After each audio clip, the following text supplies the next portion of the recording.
Hi Nithin, very good morning. Hey, good morning. How are you? Great, thank you for joining us virtually.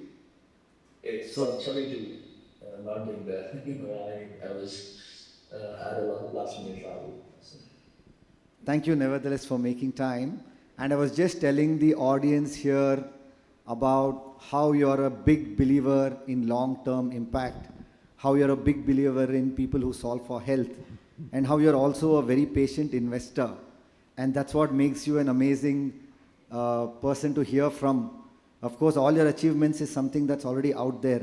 But today, I'd like to talk a little bit more about your lens on aged care, healthcare, and the way that you see this sector. So we'll start off, Nitin. So we'll talk about what this sector is and what you see as some of the gaps in the industry, right? So if you were to build in the sector of aged care and senior living or age tech, where do you see the gap? What would you address first? Uh, I think the gap is I don't really think it's a gap, but really mainstreaming the idea uh, that it is not old age homes but senior care, as in uh, that is really the problem to solve. And I think eventually it will catch up. Eventually, people will understand and appreciate that this is not really, this is like senior care, but currently the problem is uh, how do you remove the social stigma that exists and etc. So, uh, and I think also how do we address to the population beyond the top 1 to 5%, as in because most of what everyone is building today is catering to that percentage of population. And there's going to be a lot of senior population outside the top 1 to 5%. How do we address that is also a problem that we need to think about. Uh, I'm going to caveat the question a little more. So the people in this room are all for profit, and whether we like it or not, the 1 to 5% are the people who pay us. So my request is we'll try to address that group today. While I'm sure you and Rainmatter are doing a lot for the 95%, this group is doing for the 5%. So if you were building in that 5%, what would you build? Mm, I mean, I would definitely build for, the senior care, as in, I would, any aspect of it, I don't care what it is, I would be building for that. I mean, I don't want to pick up, like, ideas and say, this is the idea that I like. But I think the key is to not think short term, right? As in, because I think this is a long term business. This is think of it almost as a 15-year-old business, as in because most of the VCable startups and ideas that you get, you tend to sign up term sheet with a saying that you'll give an exit in 7 to 10 years. And this is more like a 15 to 18-year journey, and we are way ahead in the race. Way behind in the race, because we are trying to build a startup and hope that the trend eventually catches up. So I guess it's about that, So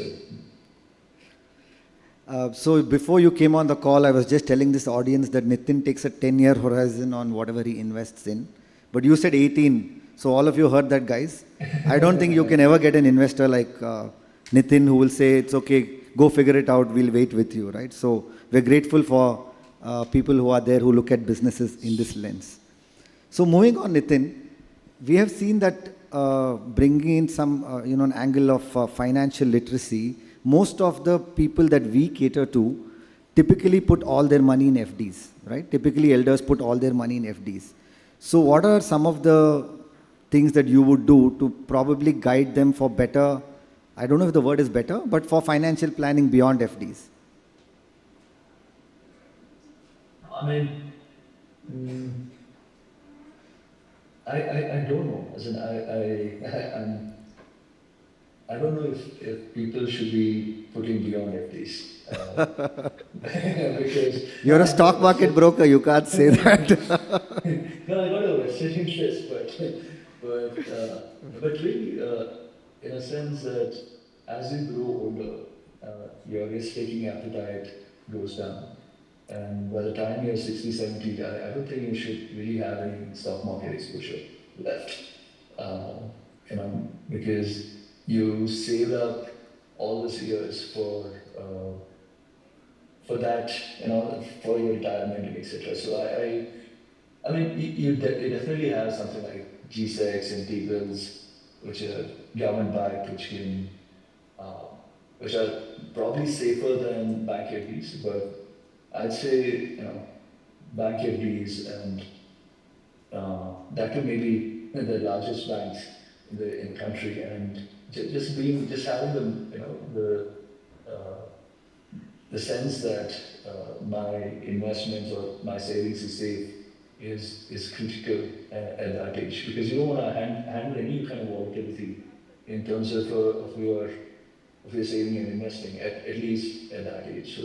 So I don't think any other instrument really is an option. Yeah. Okay. Let's talk a bit about technology. Obviously, you see a lot of cutting-edge stuff around you. But when it comes to senior care, what are some of the technological trends that you foresee or you would like to see in terms of how care is delivered? I mean, I'm super excited about the GLP-1 drugs, right? The semaglutide, different forms of semaglutide, because in India is really the diabetic capital of the world, right? And most of our the old age problems are really arising out of diabetes, and and we have found this wonder drug that basically is counter to that, and more importantly, the food that we consume are like low protein and highly processed, as in it's turning highly processed as time goes by, so I think the GLP-1 drugs, especially because it's going off patent in 2026-27, is going to be the key. And I'm sure Dr. Reddy's and Biocom, etc., will do a great job in making it available to the public at prices which are absolutely nothing. And I think the life expectancy, the India's life expectancy is what, 67 or 68. So it's bound to go up over the next 5 to 10 years. And in turn, it's hugely beneficial for you guys as a market. So I think I'm super excited about that. In terms of AI, a lot is being said, and I don't think the current bunch of old people are really the types who can interact with the automated voice or automated chat or etc. Maybe when I'm old, and I'm at the age of being in senior care, I would probably consume AI, and I guess AI is generally in terms of any automation. I think India is still early for it, and maybe 10, 15 years is what it'll take. That's what that's talking, but that's what it feels like. In terms of technology, do you see anything else other than, say, for medical care management or nutrition Do you see any other technology coming in for the current set of elders? I mean, see, uh, the medical care, the management, etc., they are straightforward vendor-based products. As in, yeah, potentially you can, if now that you have you as the industry, then there are going to be vendors who are going to come with products and you can consume on top of it. I don't think that's really cutting edge as such. Uh, but yeah, but that's bound to happen. So. So let's jump into a bit of a personal question for you. Since you said when you get older, would you consider putting your mom into a senior living facility? My mom is super active and social. I think she's like a 40-year-old in a 65-year-old body. So, I mean, sorry, 65-year-old in a 40-year-old body. So, I don't think my mom really needs to be put in a senior care living, but my dad, who passed away last year, definitely did. And from the time he retired at 60, I've seen the deterioration in terms of his health, in terms of his mental, physical, everything. So, and he didn't, it's as if his life, almost ended when he retired. Like he had no social circle, he didn't have anything to challenge himself. And I, like a good son, decided to get him a nurse 4 or 5 years back. And I remember 3 or 4 years ago when we caught up, and I told you about me getting a nurse for him, and you told me that it's probably more harmful, in terms of what you could do to your father. I definitely think that he would have benefited significantly from living in senior care kind of setup. But I don't know. I after meeting you, I thought about it quite a bit, and we are staying in a joint family, and I mean we stay in the same house. He's got his grandchild. I mean, it didn't feel right to ask him to go and try out. I think as long as the person, the senior is himself not willing to, I don't think the juniors in the house can really push people. So I think it has to be like that. It has to be that. It has to come from the senior saying, I want to go live here because I have a social circle and etc. So, but that's one thing I regret. I maybe should have pushed him to try it out at least. Thank you, Nithin. Thank you for sharing that personal journey around your father. But most of us actually cater to active seniors who all behave like they're 18, but they may be 80 or they may be 75. So there may be a blind spot that it's not for active people. So a lot of people in this room actually deal with seniors who are like you and me, except they are above 60. And they just want a life of convenience and comfort and being in a stress-free environment. But thank you for sharing that, Nithin. I'm going to go a little deeper into your journey around health. Sometime in the last year, you had a health scare. Seema had a health scare, right? Could you tell me a little bit about how your perspectives about health and longevity changed from your own lens? And what are you doing today that a 80, 85-year-old Nithin would look back and say, I think I did something right in my 40s?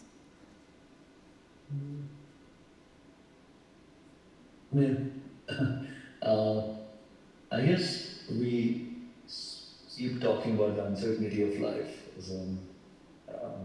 but me and Seema got to really experience that. And Seema first with her cancer, then me with a stroke early this year. And uh, I think I wonder. Uh, mm,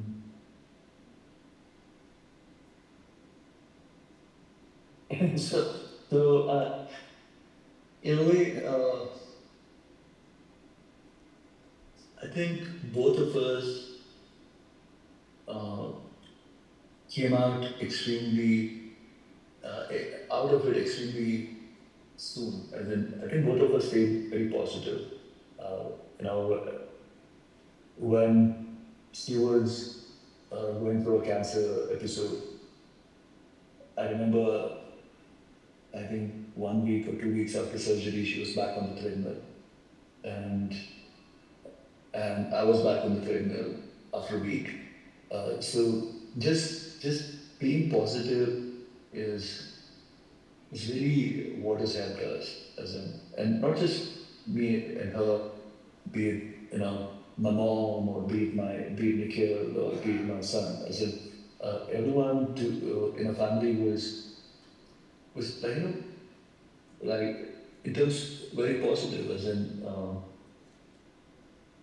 I think that's really the key, as in the key is to just think of what is bygone as a bygone, and it's an accident. It can happen to anyone, and uh, but in terms of food and all, I don't know. I feel what happened with me is, in terms of longevity, etc.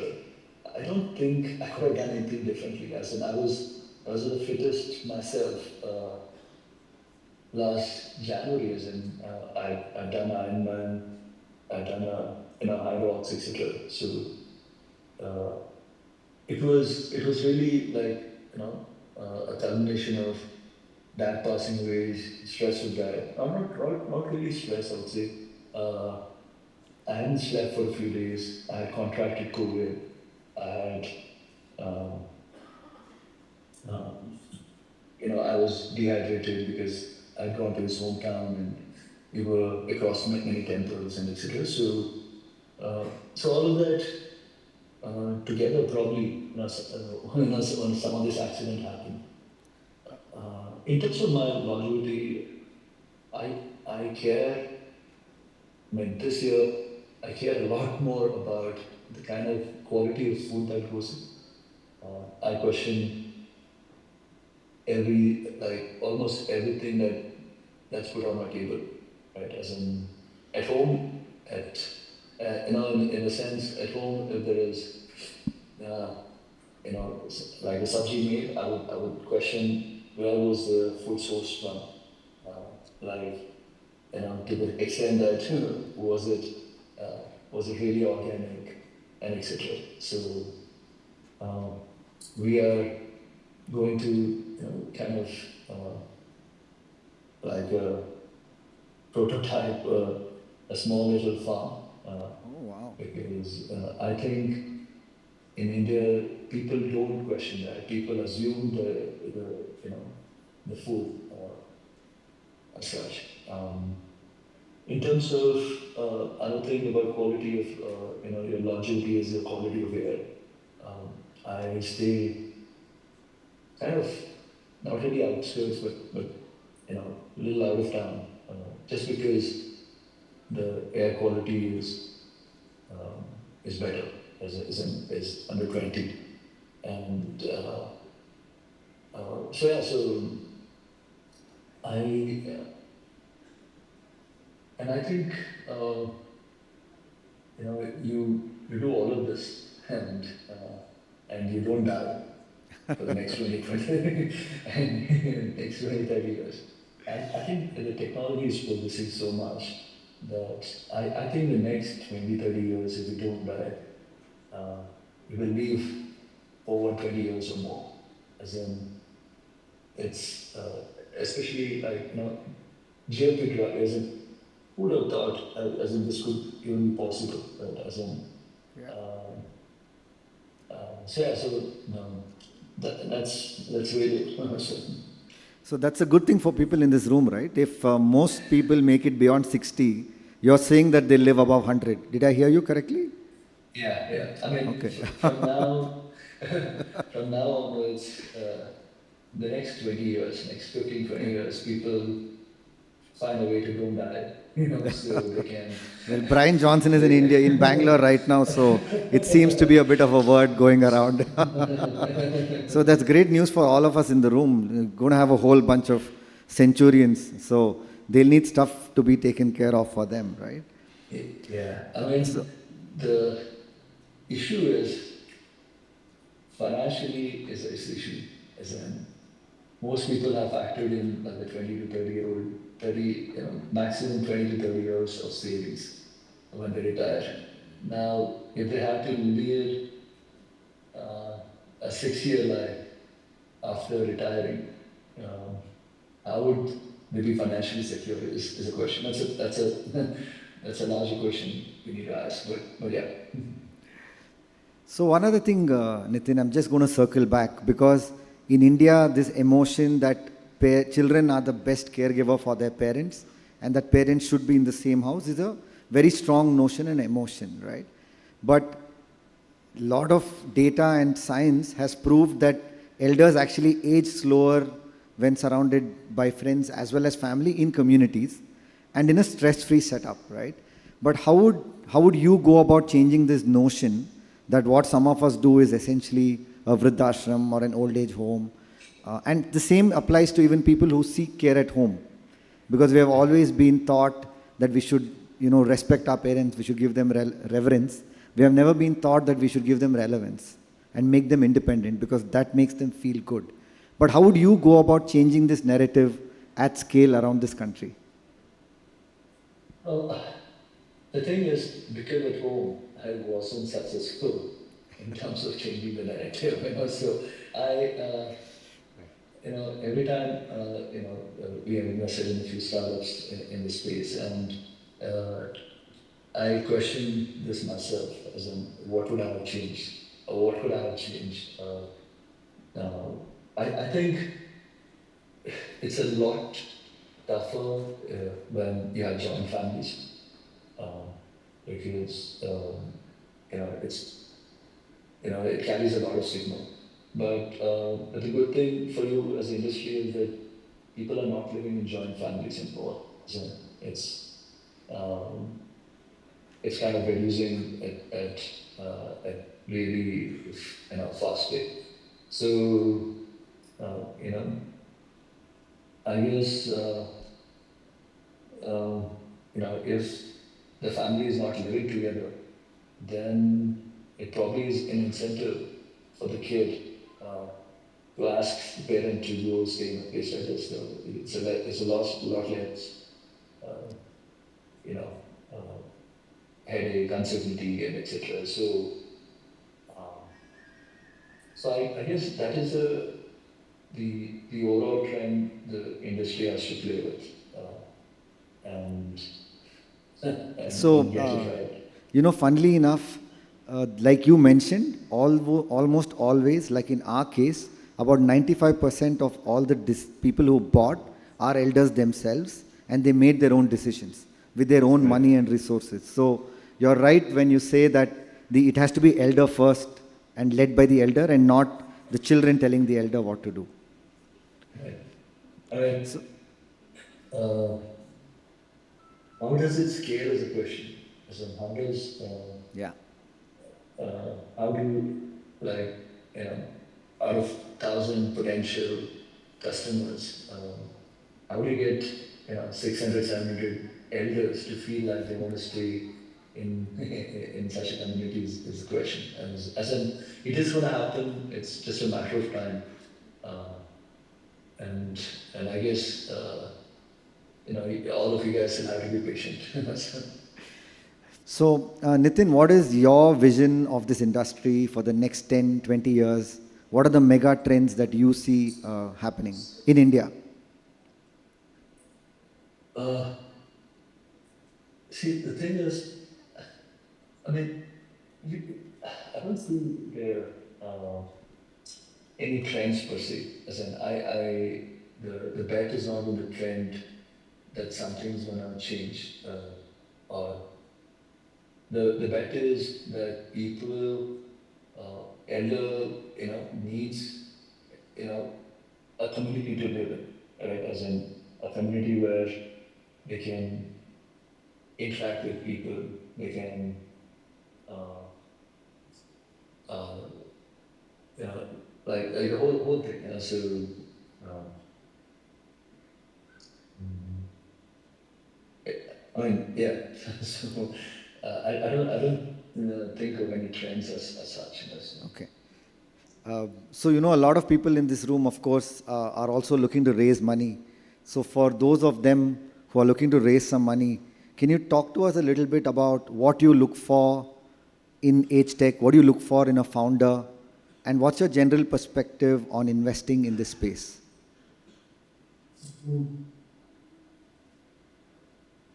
I think about this space,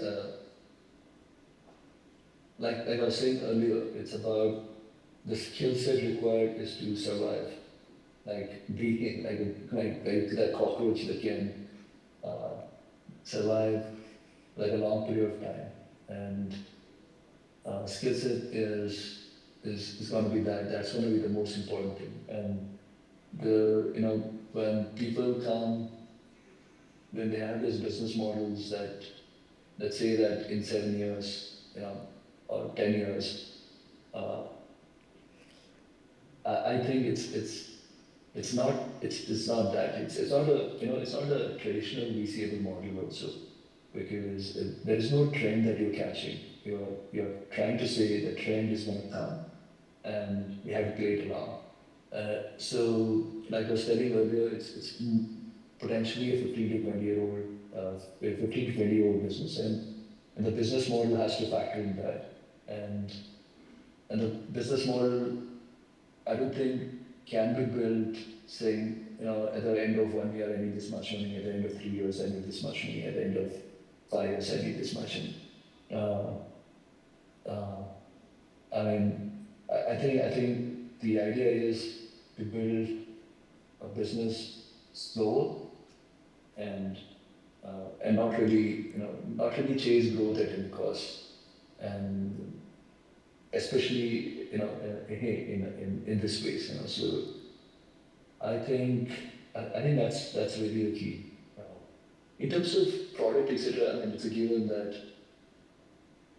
the best product wins. As in, it's um, like there's no two ways about it. I mean, yeah, I'm assuming that you're the best product in your category, and after that, what is the second, third question? It's about this, I think. Absolutely. No, that's very important, and very few people take that approach.